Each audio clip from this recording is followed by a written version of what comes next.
proceed. The courts in England have consistently demanded that in order to establish a cause of action involving such cartel-type behavior, the evidence has to be supported by cogent and the evidence has to be cogent and compelling to support the cause of action. The foundational basis of the state's case is therefore unsustainable in law, and the court in Trinidad and Tobago is likely to hold vexatious and an abuse of process of the court. The other question of law I want to address you on is that the case by EMBD also relies upon, however, it is necessary to prove several ingredients before the cause of action in conspiracy could be established. A conspiracy in civil law is one of the most difficult claims to establish. Our clients are not agreeing that there was any conspiracy, so I am making these points on the basis that assume in the establishment of proving any agreement between or among our clients.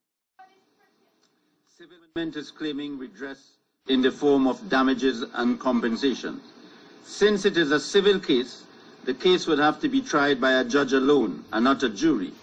If a jury was trying this case and not a professional judge, the statements which were made by Minister Young in respect of our clients and the claim of EMBD could have amounted to a civil contempt. The reason for that is that the jury who would have been the deciders of the facts of the case would have been prejudiced because there would have been a prejudgment by the government, and it could have prejudiced the fair trial of a matter. That does not apply to Trinidad and Tobago because civil cases are not determined by members of the jury, are determined by a professional judge.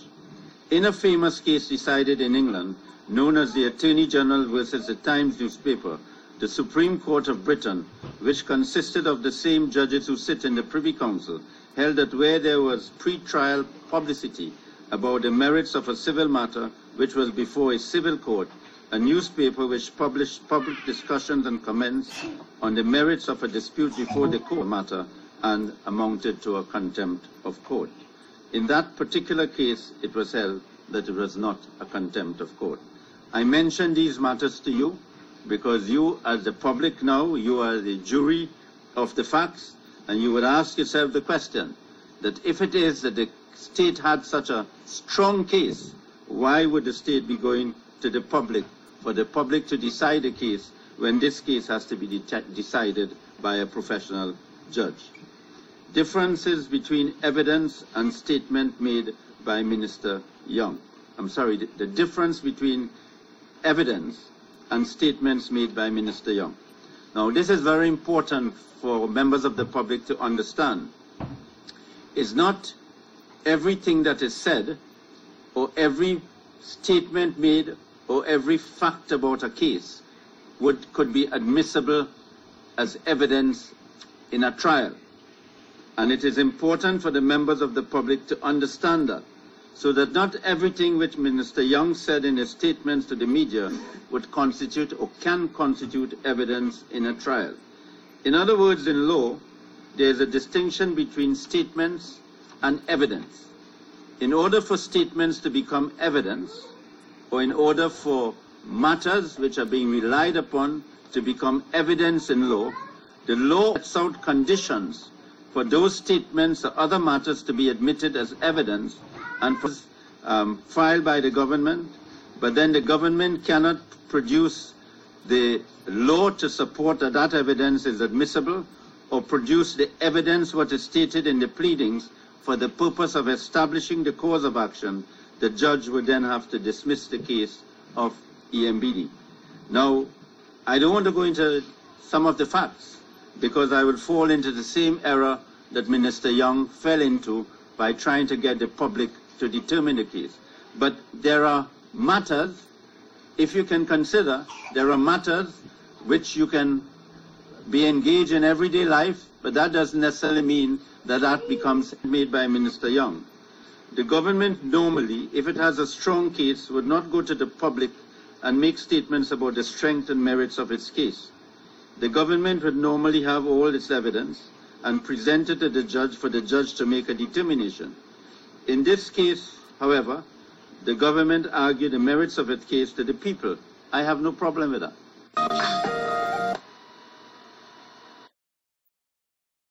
But the way these comments were made and some of the statements which were made, I do not think that they ought to have been made.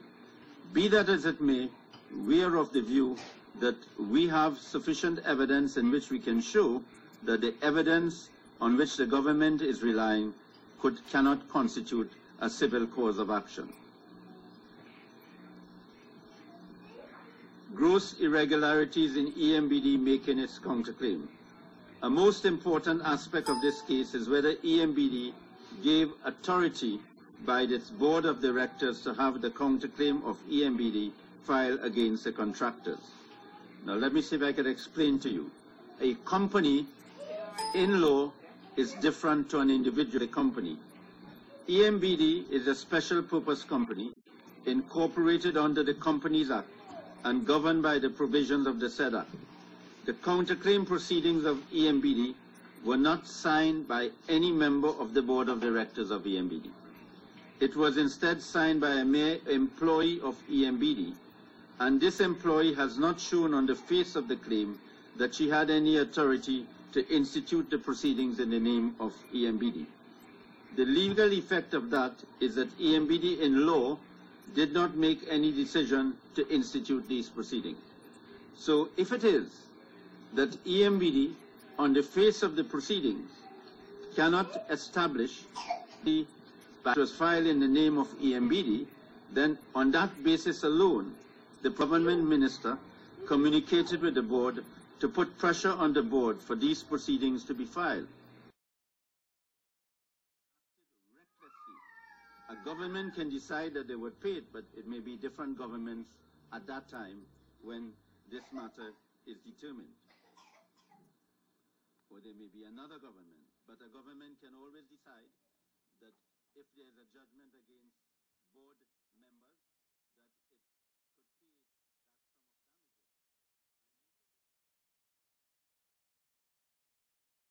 damages. State boards believe that